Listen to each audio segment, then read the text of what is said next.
Hi, I'm Tiffany of Skate and Sew, and this is my first real episode of this beginner skater advice series thing that I'm doing.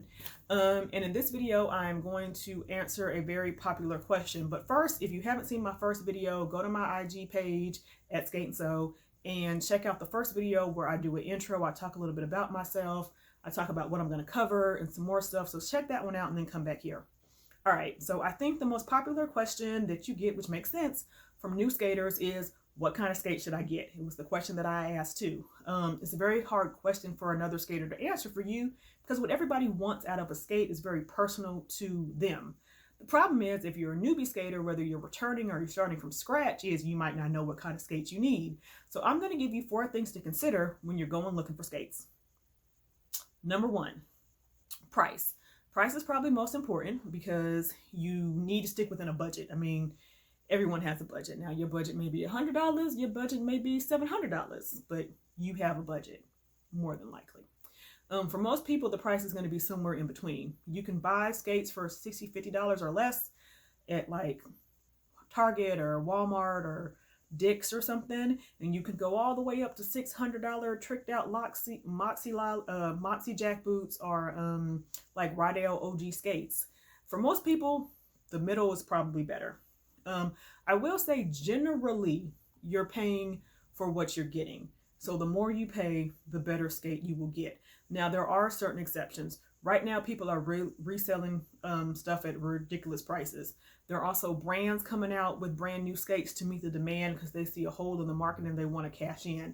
Most of those are overpriced. Angel skates, these IB skates, don't get those. But mostly a $200 skate is going to be better quality than a $100 skate, just in general, okay? Just make sure that you're not paying more than actual retail value for a skate. Yes, I know there's a skate shortage. If you pay $50 more, $60, $70 more, maybe that's not terrible, especially if the person has made any upgrades to the skates. But if they look worn or they're asking like $150 more, I would just say wait. I know it's a skate drought. People want their skates now. I have bought all my skates since July of 2020, and I have 7 pair. They're not that hard to get. I mean, they're not that easy to get, but it ain't that bad. Don't pay $700 for a $400 pair of skates. Don't pay $300 for a $99 pair of skates. Don't do it. All right. I would say though, spend what you can, the higher end of your budget, because you do typically get what you pay for. And I say this in general for anything. My mom used to always tell me this. If you're in a store or you're in some environment where you're buying something, don't buy the best. Don't buy the cheapest. Buy in the middle and you're probably going to be out okay. See what I'm saying? You don't need a Lambo. You don't need a Pinto. Get you a nice Honda. You don't need organic, twice churned homemade butter. You might not want generic brand. Get you some Land O'Lakes. Now, ain't nothing wrong with the generic if that's all you can get, and that's even a stretch. And it's not bad to spend the top of the line budget if you got it like that. But for most people, doing it somewhere in the middle is going to be okay. Like I said, my number 1 tip is just do not pay over retail, but do look for used skates if you can, and just sign up for everybody's mailing list so you can know about the skates when they come out. So price is number 1. Number 2 is fit. Fit is almost number 1 because if your skates are not comfortable, you're not going to want to skate, especially if you're a new skater or you're returning to skating after being out of the loop for 15, 20, 30 years, right? You want to be comfortable, especially if you're like me and you're older, you just ain't got the time to be uncomfortable. So you need to know your foot, which I'm learning most people don't, but you need to know whether or not you have a wide foot or a narrow foot or a high arch or a bunion or a long toe or your pinky toes always crushed. Like whatever happens to you in shoes is going to happen to you with skates, just amplified. So it helps to know your foot. Certain brands like Moxie notoriously run narrow. Certain brands like Moon Boot, some others notoriously run wider. That's something you need to consider. The arch support you can typically address with like insoles and such, but certain brands are better for certain things with that as well. Now you may be asking me, how am I supposed to know that? You wouldn't really. You're probably going to need to ask some other skaters. You're going to need to watch some YouTube videos about different brands once you've narrowed it down to maybe what skates you want to get a little bit more insight from people who have skated in those skates. I'm going to do some more videos down the line where I talk about all the skates I've tried, and I will give you my personal opinion on those things. Some things are factual. Rydell zones, the tan ones are cut narrower than the black ones because the black ones are for men and the tan ones are for women. So the tan ones I think are regular width and the black ones are like a D width. I don't really know what the letters for width, but something like that, right? So some things are very factual and some things are sort of subjective. But regardless, it helps if you know what your foot is like and what type of fit you need. It's just sort of like shoes. I think everybody has like a brand of shoes where they know that when you put them on, they're going to work. You need the same size. It doesn't matter whether it's a sneaker or a flat or a heel or a boot. You can wear that brand of shoe in that size. And then there are certain brands you may love the style, but every time you put your foot in them, you just want to cry. Brands that fit you well, and there's certain brands that don't. It's hard to know this buying online without trying them on, but try to just search that brand of skate on YouTube, and I promise you will find a plethora of information. Or go to Amazon and just look at the reviews. Again, a plethora of information. Number 3, okay, we got price, we got fit, we got function. So oftentimes people ask, like, I need an indoor skate, I need an outdoor skate, or what kind of skate is good for jamming, or what kind of skate is good for this. Truth be told, most skates can be used for everything. The biggest difference would be whether you want a flat derby type skate or whether you want a more traditional heeled artistic skate. I say traditional, maybe that's not true. There are different reasons why you would want different skates. I'll try to link to a really good YouTube video that describes the difference in the comments or the description, because I don't skate in flat derby skates. I never have, so I don't have a lot of input to give you there. All my stuff is going to be the heeled skates. That being said, you still need to decide sort of what you want to do. I think the number one thing after fit is you need to know what level of support you want. And that also was hard to know if you've never skated before. But these Kayas have a stiffer boot. You can see that that's difficult. This doesn't fold down easy. You're going to have a stiffer thing all the way from the heel grip back here all the way up the ankle of the skate. In these suede moon boots, these were Kaya Melrose Elite Billie Jeans. These are my suede moon boots that were Mirrorball that I dyed red. They have a very soft, squishy, see that? That's the lace, area here in the heel. So all of this is squeezy. I can pull this all the way down, no problem. There's still going to be like the heel thing back here that's pretty stiff, but right above where like that sits, all the rest of that is really squeezy. So some people say a more supportive boot is better for beginners because you don't have to worry about your ankles being weak and having stress and wear on your ankles as much because the boot itself holds you in, sort of like an inline skate if you've ever done that, or ice skates are really stiff in the ankle.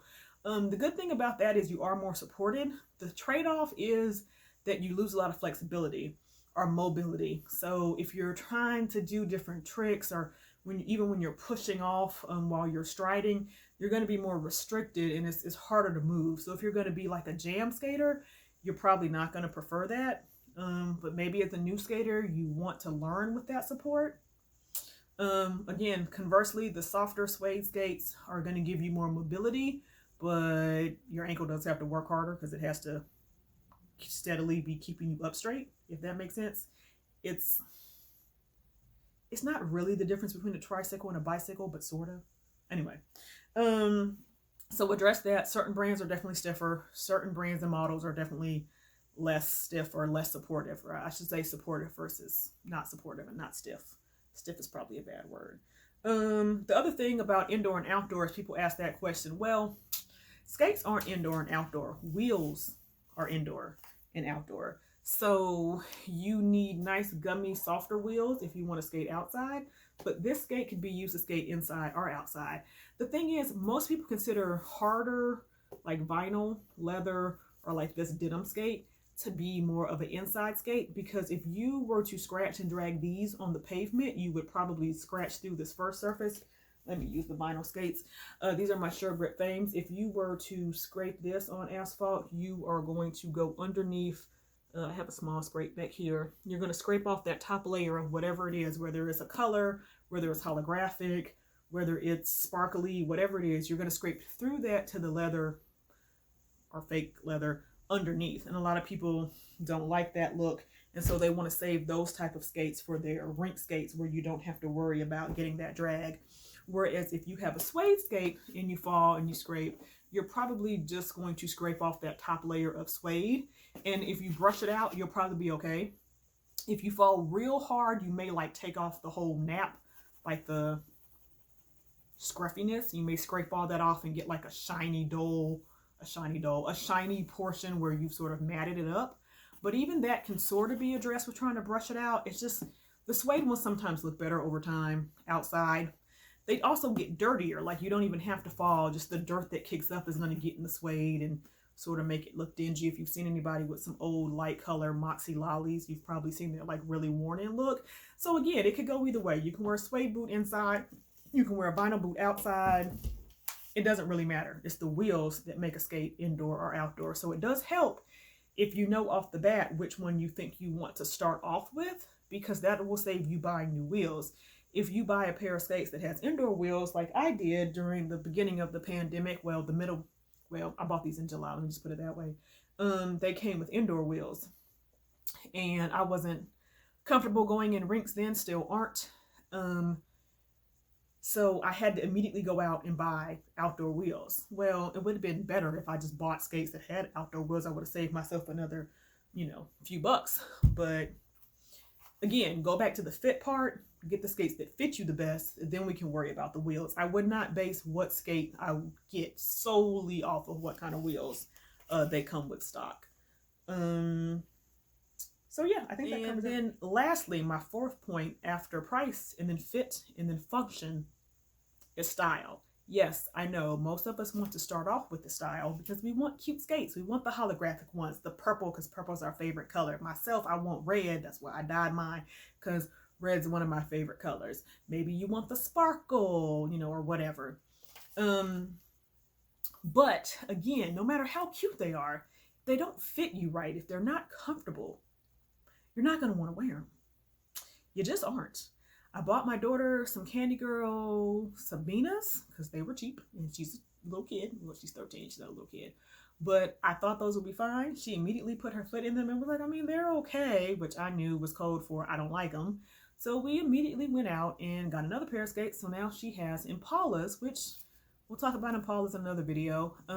Were quite comfortable to her. They were a little bit more than what I spent on those. She had to pay a little bit of the difference, but there was no point in buying her skates that weren't going to be comfortable, because then she was never going to want to skate and the whole investment would be a waste. So that's true for everybody, kids, adults, whatever. So I would prioritize that. And the good thing is so many brands make so many different options now that skating has really taken off. When I originally bought these Sure Grip Fangs, they only came in black and white, and I could only find them in black, which was fine with me, because the other thing is you can dress up skates with so much stuff.